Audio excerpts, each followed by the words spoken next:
Mtazamaji wangu unayenitazama, ni Nabii Mwonaji kutoka Nairobi, Kenya. Na tena nimekuja katika mti huu. Unapoenda katika nyumba za watu wengi wale matajiri sana, unapata mti huu. Unapata mti huu umepandwa kwenye mlango, unapata mti huu umepandwa ndani ya nyumba. Na mimi nikaona leo nikuje nikuwaletee faida ya mti huu unaoutazama hapa. Utazame vizuri huu mti. Mahali popote ulipo, ukiwa Kenya, ukiwa Tanzania, ukiwa mahali popote duniani, kwa sababu channel ya Nabii Mwonaji inatazamwa na watu wengi. Tazama huu mti vizuri.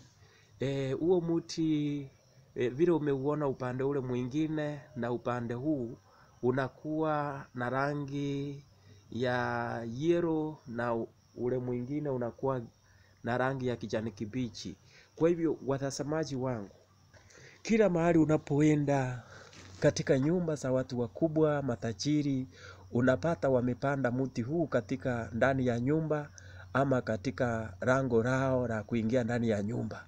Na mimi nataka nikuambie mtazamaji wangu, nimefika hapa kwa hii mti, nikasema leo nikuletee faida. Mti huu unaoutazama hapa unaitwa munyoka.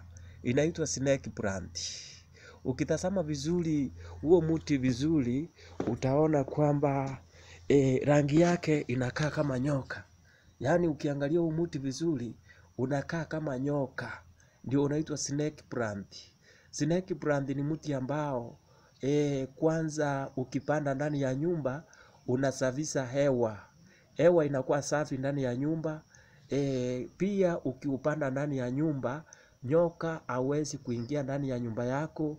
Mapepo wachafu, yaani pepo wachafu, tunaita maroho chafu ya majini, ya mapepo wachawi, washirikina hawezi kuingia kwa nyumba yako.